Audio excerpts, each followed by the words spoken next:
Election में अब सिर्फ 2 दिन रह गए हैं। इलेक्शन कमीशन की तैयारियां तकरीबन मुकम्मल हो चुकी हैं और सियासी जमातों की इंतखाबी मुहिम भी हतमी मरहले में दाखिल हो गई है। कल रात 12 बजे इंतखाबी मुहिम का वक्त ख़त्म हो जाएगा। इलेक्शन कमीशन ने खबरदार किया है कि इस पाबंदी की खिलाफ वर्जी की सूरत में कानूनी कार्रवाई अमल में लाई जाएगी। तमाम बड़ी सियासी जमातें दावा कर रही हैं कि उन्हें सादा अक्सरियत मिल जाएगी, मगर सादा अक्सरियत मिलने में सबसे अहम किरदार पंजाब का होगा, जहां कौमी असम्बली की 141 नशिस्तें हैं और जो जमात यहाँ अक्सरियत हासिल कर लेगी उसे सादा अक्सरियत ना भी मिले तो भी वो हुकूमत साजी के लिए मजबूत पोजीशन में आ जाएगी। इसीलिए तमाम सियासी जमातें पंजाब को अदब बनाए हुए हैं। खासतौर पर पीपल्स पार्टी ने इस दफ़ा पंजाब में जारहाना मुहिम चलाई है। बिलावल भुट्टो जरदारी ने नवाज शरीफ को बराह रास्त तनकीद का निशाना बनाने के साथ साथ पीटीआई के वोटर्स को भी अपनी तरफ राग़िब करने की कोशिश की है, मगर नून लीग दावा कर रही है कि वो पंजाब से 100 से ज़ायद नशिस्तें हासिल कर लेगी। सेंट्रल पंजाब में नून लीग का मजबूत वोट बैंक रहा है। 2018 में भी उन्हें वहाँ से कामयाबी मिली, 2013 में उससे भी ज़्यादा कामयाबी मिली, मगर तहरीक इंसाफ ने यहाँ नून लीग को टफ टाइम 2018 में दिया था। लाहौर की बात करें तो लाहौर में कौमी असम्बली की 14 नशिस्तें हैं। 2018 में यहाँ की 14 में से 10 पर नून लीग और 4 पर तहरीक इंसाफ के उम्मीदवार कामयाब हुए थे, जिनमें तहरीक इंसाफ के बानी इमरान खान भी शामिल थे, मगर बाद में उन्होंने लाहौर की नशिस्त छोड़ दी थी, जिस पर ज़िमनी इंतखाब में नून लीग के ख्वाजा साद रफ़ीक कामयाब हो गए थे। मगर 2013 के इंतखाबात में लाहौर की 13 नशिस्तों में से 12 पर नून लीग के उम्मीदवार कामयाब हुए थे, जबकि 1 पर तहरीक इंसाफ के उम्मीदवार शफकत महमूद कामयाब हुए थे।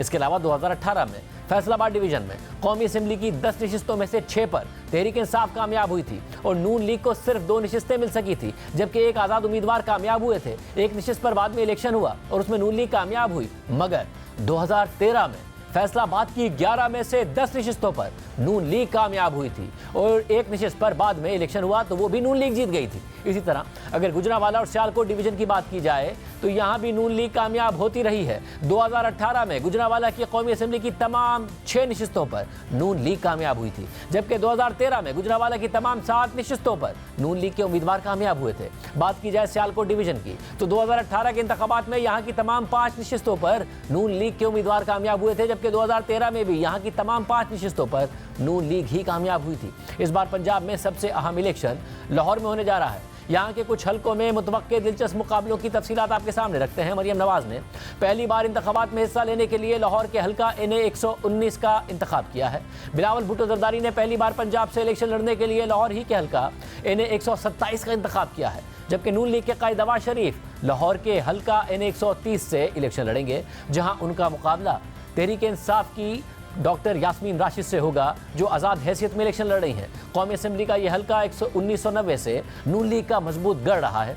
नवाज शरीफ 1997, 1993 और 2013 में इस हलके से कामयाबी हासिल कर चुके हैं, जबकि 2002 और 2008 में ये सीट नून लीग के पास रही। 2018 के इंतखाबात में जब नवाज शरीफ और मरियम नवाज दोनों ही नाअहल हो चुके थे और इस हलके से नून लीग के मलिक वहीद ने इलेक्शन लड़ा था, तो डॉक्टर यास्मीन राशिद उनसे 15,000 वोट के मार्जिन से हार गई थी। इस वक्त नून लीग इस हलके में अपनी इंतखाबी तैयारियों में मसरूफ़ है, जबकि डॉक्टर यास्मीन राशिद जेल में है। इसी तरह मरियम नवाज ने पहली दफ़ा इंतखाबात में हिस्सा लेने के लिए लाहौर ही के हलके NA 119 का इंतखाब किया है। इस हलके में मरियम नवाज का मुकाबला PTI के हिमायत याफ्ता आज़ाद उम्मीदवार मियाँ शहजाद फारूक से होगा।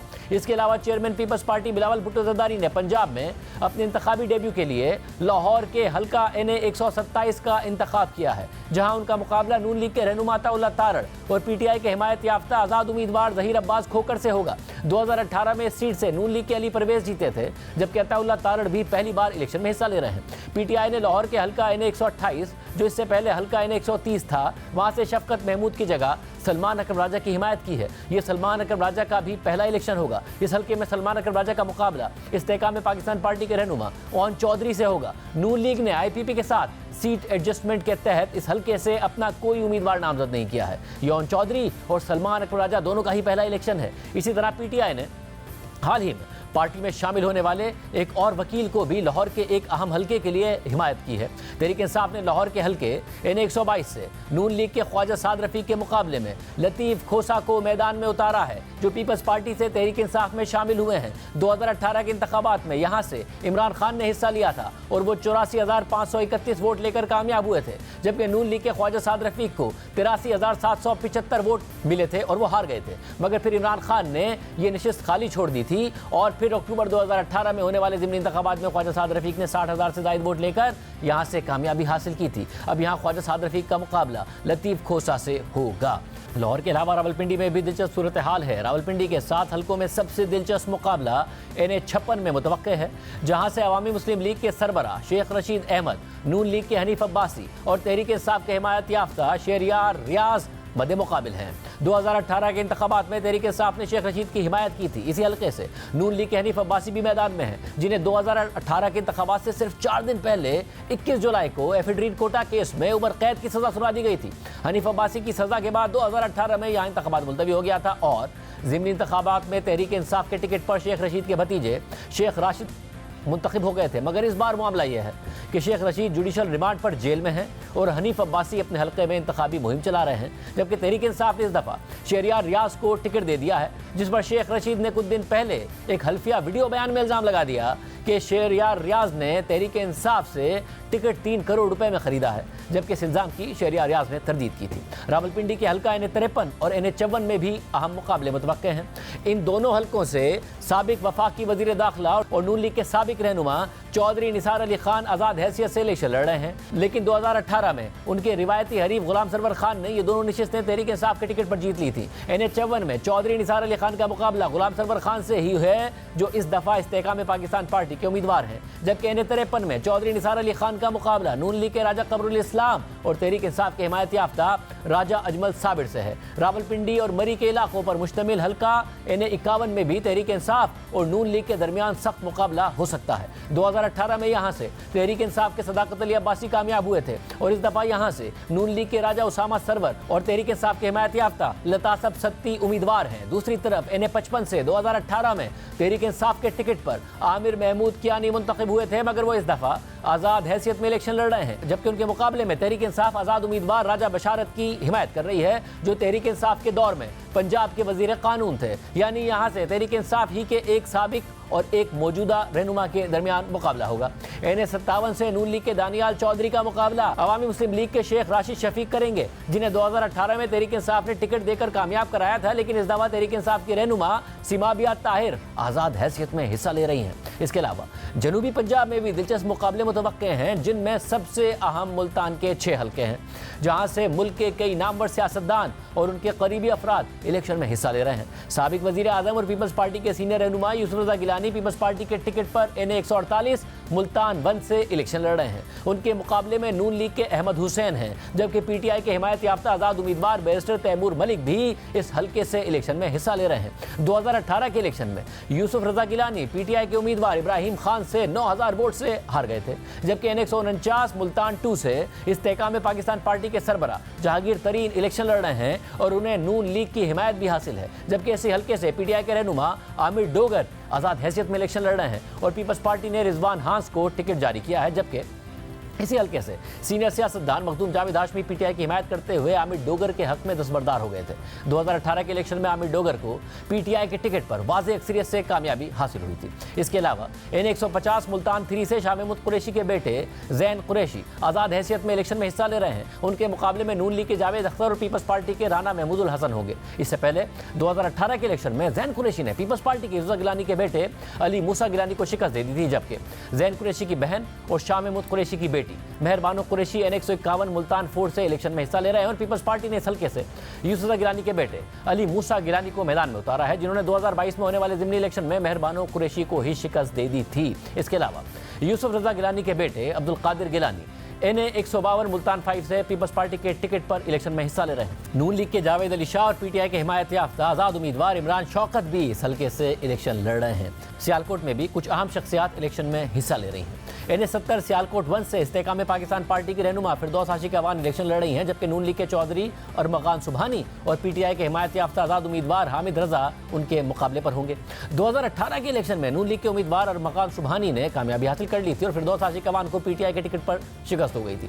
NH71 सियालकोट 2 से नून लीग के सीनियर रहनुमा ख्वाजा आसिफ इलेक्शन लड़ रहे हैं। उनके मुकाबले में उस्मान डार की वालदा और तहरीक इंसाफ की हिमायत याफ्ता आज़ाद उम्मीदवार रिहाना इम्तियाज डार होंगी। 2018 के इलेक्शन में ख्वाजा आसिफ ने सियालकोट से 1,16,957 वोट लिए थे, जबकि उनके मद्दे मुकाबिल उस्मान डार ने 1,15,464 वोट लिए थे और तकरीबन 1500 वोटों से उस्मान डार हार गए थे। इसके अलावा NH73 सियालकोट 4 से नून लीग की सैयदा नौशीन इफ्तिखार और तहरीक इंसाफ के हिमायत याफ्ता आज़ाद उम्मीदवार अली असजद मलिक का मुकाबला होगा। अहम बात यह है कि ये वही हलका है जहां फरवरी 2021 में तहरीक इंसाफ की हुकूमत में पाकिस्तान की तारीख का एक मुतनाज़ ज़िमनी इंतखाब हुआ था, जिसमें ना सिर्फ अमन अमान की सूरत हाल ख़राब हो गई थी, बल्कि 20 प्रिजाइडिंग अफसरान को गायब कर दिया गया था। और सुबह वो रिटर्निंग अफसरान दफ्तर पहुंचे थे और उन सब ने धुंध में फंस जाने का बहाना बना दिया था। इलेक्शन कमीशन ने उस ज़िमनी इलेक्शन को कलअदम करार देकर हल्के में दोबारा इलेक्शन करवाया था, जिसमें नून लीग की उम्मीदवार नौशीन इफ्तिखार ने पीटीआई के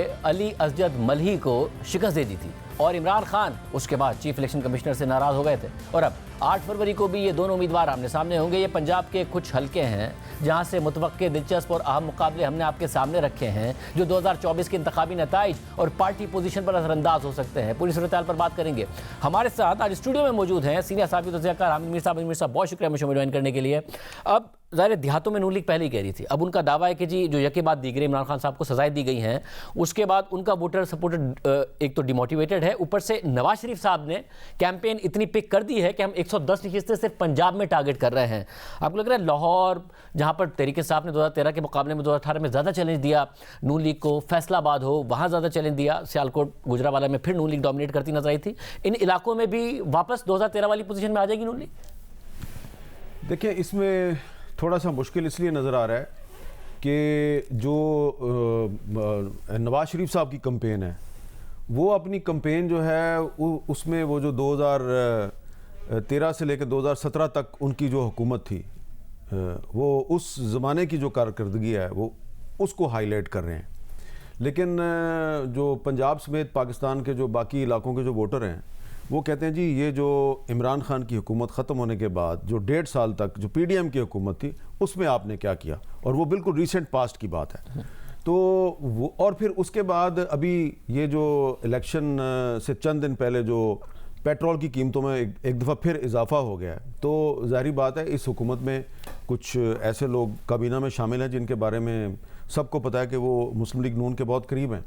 तो मेरा ख्याल है ये चीज़ जो है ये थोड़ा सा मुस्लिम लीग नून के लिए एक प्रॉब्लम है। लेकिन इसके बावजूद नवाज शरीफ साहब जो हैं उन्होंने किसी ना किसी तरीके से थोड़ा सा मोमेंटम जो है वो अपनी कैंपेन का बना लिया है। लेकिन अभी भी मैं ये समझता हूँ कि अगर तो वोटर्स टर्नआउट ज़्यादा हो गया, 8 फरवरी को 50% तक पहुँच गया, तो फिर मुस्लिम लीग नून के लिए इतनी बड़ी तादाद में सीटें हासिल करना, 100 सीटें हासिल करना बड़ा मुश्किल होगा। अगर टर्नआउट जो है वो 40% और 50% के दरमियान रहता है तो फिर शायद मुस्लिम लीग नून जो है वो इतनी सीटें ले ले। अच्छा, और जो यके बाद दीगरे 3 सजाएं पिछले हफ्ते हुई, उसके बाद तहरीक इंसाफ का दावा है कि गम गुस्सा और बढ़ गया, लोग और निकलेंगे। अब नून लीग का बिल्कुल बरक्स दावा है, उनका ये कहना है कि जी डीमोटिवेटेड हो गया उनका वोटर सपोर्टर। उन्हें पता है कि अब इमरान खान ने बाहर नहीं आना 1.5-2 साल, चाहे कुछ भी हो जाए, और केसेस उनका इंतजार कर रहे हैं 9 मई के वाक़यात, इसलिए नहीं निकलना है वोटर सपोर्टर ने, इसलिए हमारे इम्कान ज़्यादा बढ़ गए और हम बनाएंगे, इत्तेहादियों को जरूर मिलाएंगे मगर कंफर्टेबली हुकूमत बनाएंगे। अच्छा, मैं आपको एक मिसाल देता हूँ।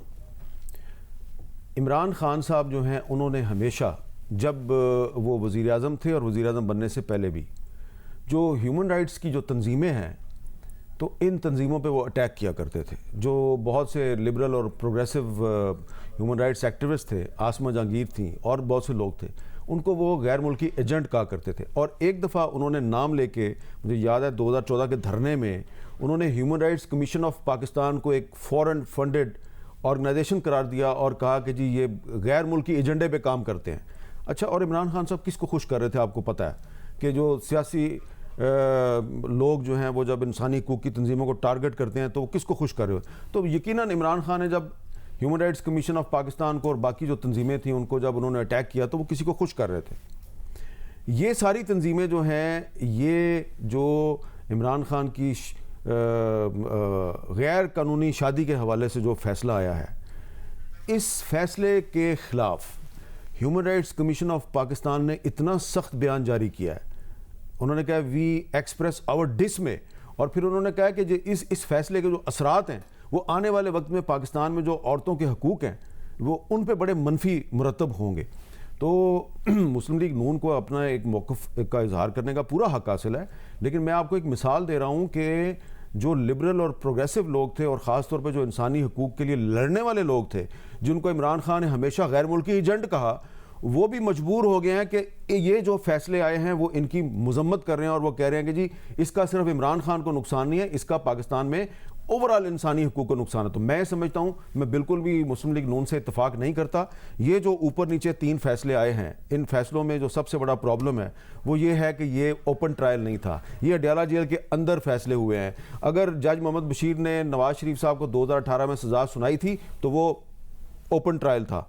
ठीक है, जज मोहम्मद बशीर की उस सज़ा को मैंने भी क्रिटिसाइज़ किया था, मैं उसको उस वक्त भी मैंने गलत कहा, आज भी गलत कहता हूँ। लेकिन ये जो जेल के अंदर जो 3 फैसले सुनाए गए हैं इमरान खान के खिलाफ, इसका इमरान खान को सियासी तौर पे भरपूर फ़ायदा हुआ है, और जो लोग उसके खिलाफ थे वो भी अब उसके लिए हमदर्दी के जज्बात रखते हैं। साहब, और अगर ऐसा है और जो टर्नआउट है वो वाकई 50% से ऊपर चला जाता है और तहरीक इंसाफ को वोट पड़ जाता है, तो इससे फ़र्क सिर्फ इतना पड़ेगा कि नून लीग एक कंफर्टेबल सिंपल मेजॉरिटी की पोजीशन में नहीं होगी, और शायद हमें जो पीडीएम के 16 माह थे वो वाली हुकूमत कोalition गवर्नमेंट की सूरत में नजर आ रही होगी, या तहरीक इंसाफ जो दावा करिए हमारा चांस है हुकूमत बनाने का, उस तरफ बात जा रही होगी? नहीं, देखिए, पाकिस्तान जो है उसके जो ग्राउंड रियलिटीज़ हैं और पॉलिटिकल डायनामिक्स हैं वो आपको भी पता है और मुझे भी अच्छी तरह पता है।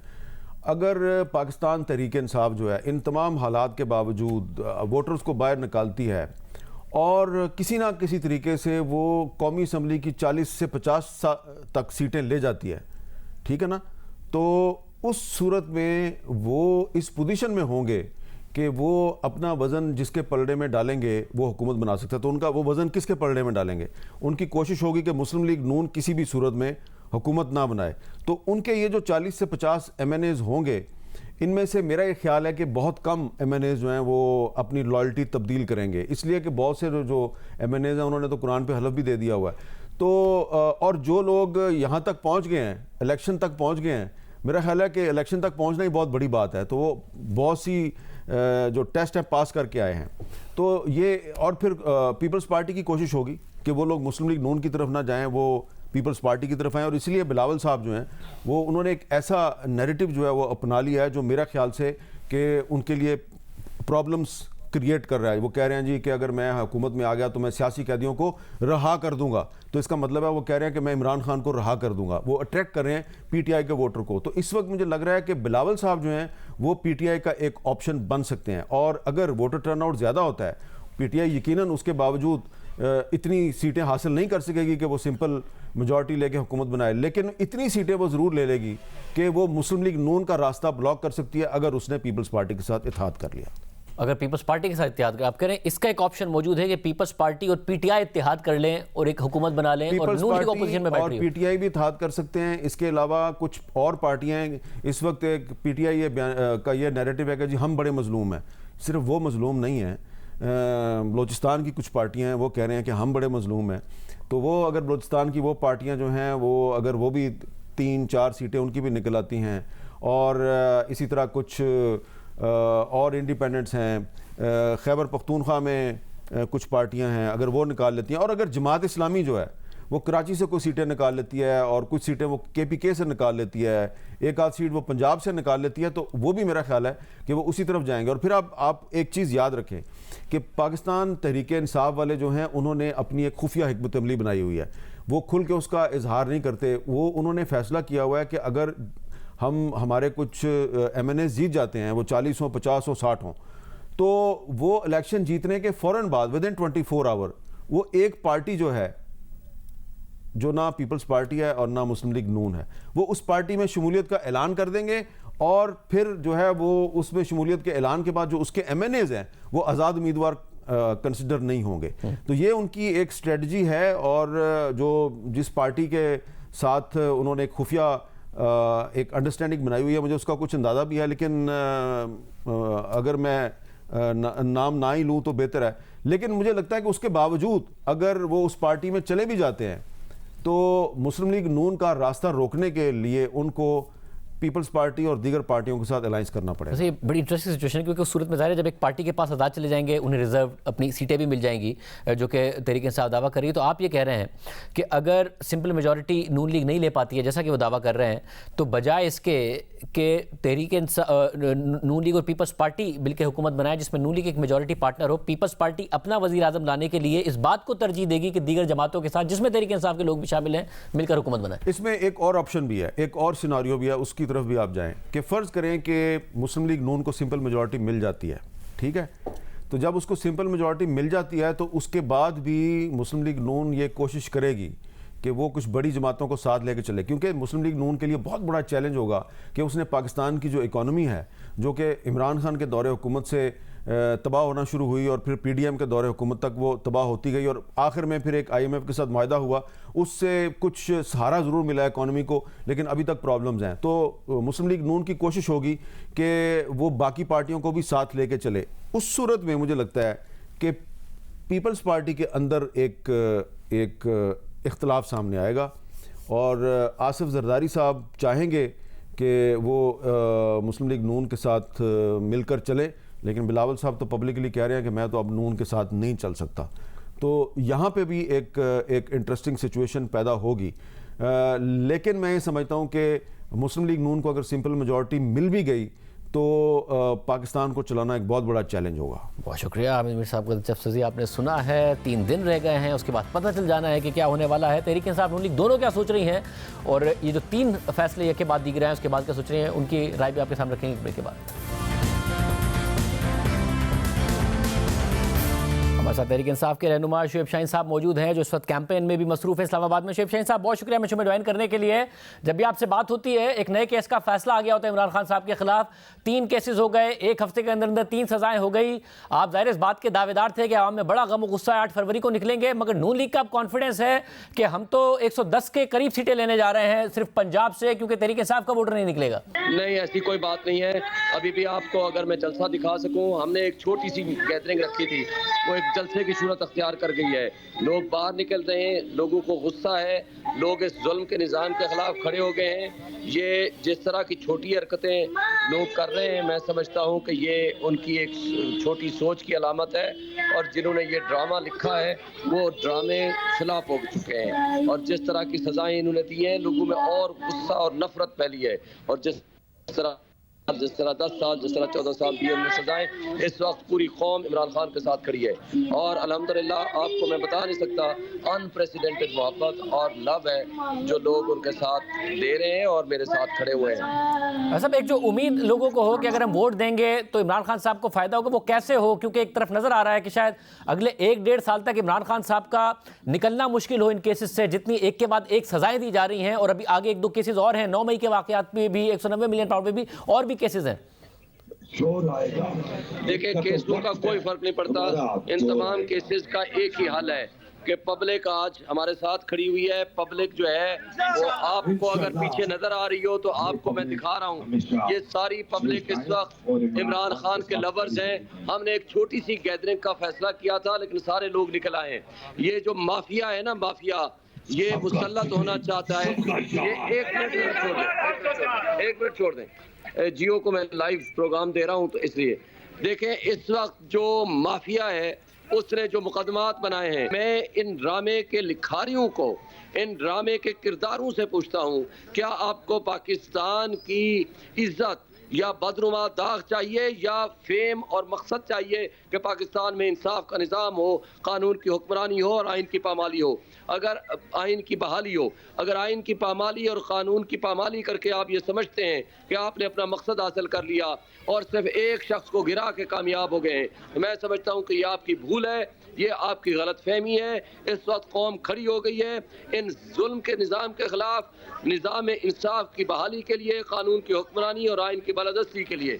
और मगर क्या ये इलेक्शन में वोट के लिए भी निकलेंगे, जो कि आपके लिए सबसे बड़ा चैलेंज है? क्योंकि नजर आ रहा हो उन्हें कि जी हम वोट देंगे, वोट देने के नतीजे में किसी भी तरह तहरीक इंसाफ इक़्तिदार में आएगी, ये कैसे मुमकिन होगा? आपने इंट्रा पार्टी इलेक्शन का कहा था हमें रिजर्व सीटें मिल जाएंगी इसलिए करा रहे हैं, आप वो भी नहीं करा रहे। आज़ाद उम्मीदवारों को अगर वो वोट दे भी दें, क्या कैसे उन्हें ये यकीन हो कि इससे कोई फर्क पड़ जाएगा और इमरान खान साहब को रिलीफ मिल जाएगा? देखें, जमहूरियत का मतलब जमहूर का फैसला, अवाम का फैसला। अवाम जो चाहती है आके हुक्मरानी वो उनको मिलेगा। अवाम चार्ज है, वो सिर्फ एक चीज़ चाहती है कि इमरान खान का साथ दें, इमरान खान के साथ कमिटेड रहें। अल्हम्दुलिल्लाह जो भी हमारे लोग हैं, हमारे नॉमिनेटेड कैंडिडेट्स हैं, पहली बात तो ये है कि ये PTI के नॉमिनेटेड हैं। दूसरा, हम सब ने एफिडेविट्स जमा कराए हैं। तीसरी बात यह है कि हम सब ने ऑन ओथ सब पूरी कौम के सामने हमने वादा किया है, और आज जिन लोगों ने लोटे बनना था, जिन्होंने भागना था, वो भाग गए। आज हम सब इमरान खान के सिपाही और इमरान खान के फॉलोअर खड़े हुए हैं, और आज लोग हमें सिर्फ इमरान खान की अमानत समझ के हमें वोट दे रहे हैं। और इंशाअल्लाह ताला देखें, 88 में भी लोग कहते थे कि जी बेनज़ीर को नहीं आने देंगे, मगर वो आई थी। आज के हालात जो कुछ ये कर रहे हैं, जो माहौल क्रिएट किया हुआ है, लोगों ने इंतजार कर रहे हैं 8 फरवरी को, और ये अवामी इनकलाब आएगा जिसको ये संभाल भी नहीं पाएंगे। और इंशाअल्लाह ताला ये अवामी इनकलाब इन बोने सियासतदानों को, इन करप्ट पॉलिटिशियंस को, और इदारों के उन लोगों को जो ड्राइंग रूम में बैठ के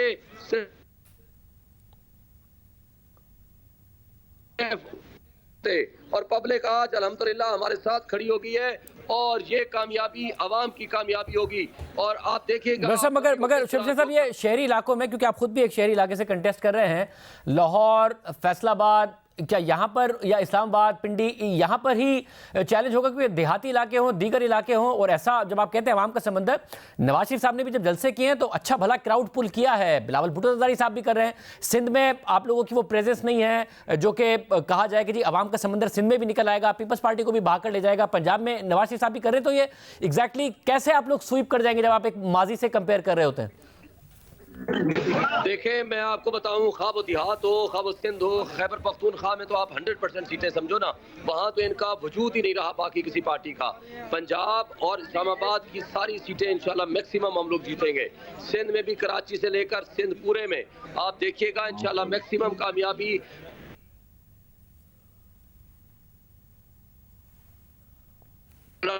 और मैक्सिमम सीटें इंशाल्लाह हम दोनों सूरतों में हम ही जीतेंगे। और इसमें कोई शक नहीं है कि आज अगर देहात में, मैं आपको बताऊं, शहर से ज्यादा चार्ज लोग देहात में हैं, वो इस गंदे निज़ाम से छुटकारा हासिल करना चाहते हैं। जो माशी तबाही पिछले 18 महीने में हुई है, लोग उससे वो इनसे बदला लेना चाहते हैं। और जो जुल्म इन्होंने किए हैं लोगों के ऊपर, कोई यकीन करें मोहल्ला और कोई घराना ऐसा नहीं है जहाँ से लोगों को जबरदस्ती ना उठाया गया हो। और आज भी मेरे मद्दे मुकाबिल तारिक फजल चौधरी लोगों के खिलाफ FIR कटाने लगा है। मेरा सारा इलेक्शन जो है वो थानों और FIR पुलिस स्टेशन में गुजरता है, उनके मुकाबले में मैं इलेक्शन लड़ रहा हूँ।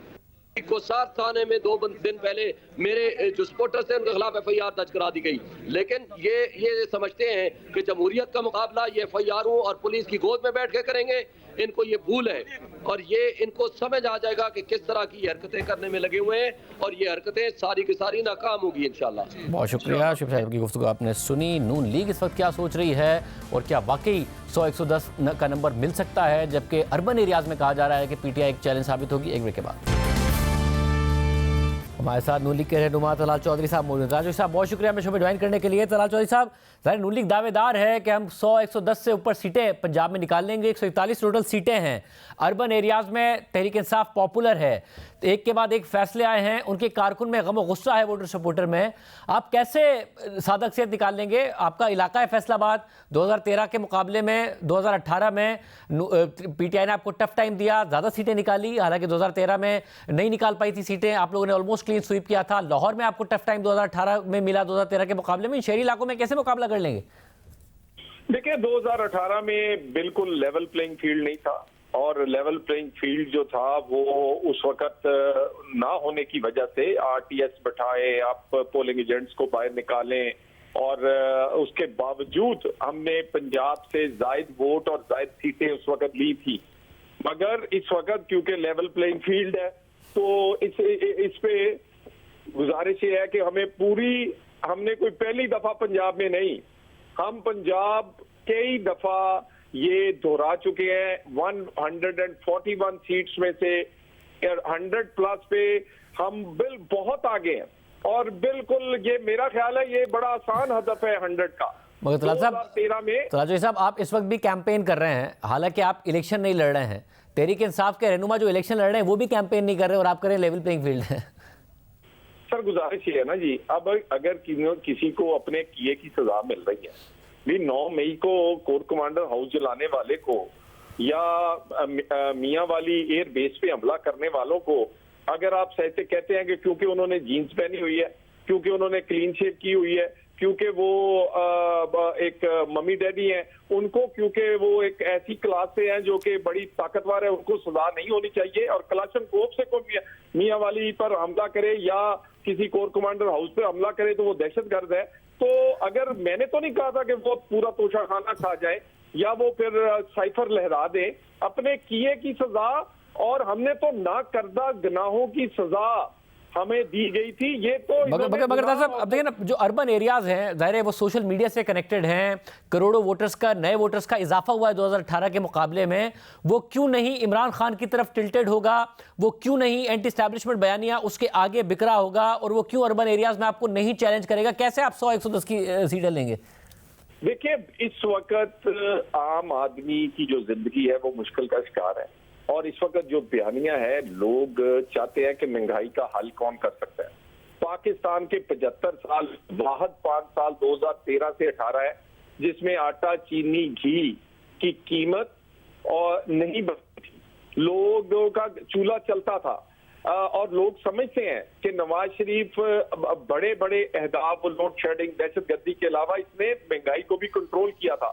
सो हम अपनी जो पास्ट परफॉर्मेंस है, लोग समझते हैं कि अगर काम है तो वो ये कर सकते हैं। हाँ, अच्छा गाना वो गा सकते हैं, अच्छा नारा लगा सकते हैं, अच्छा झूठ बोल सकते हैं, लेकिन काम जो है वो नवाज शरीफ कर सकता है, और लोग इस वक्त काम पर वोट दे रहे हैं।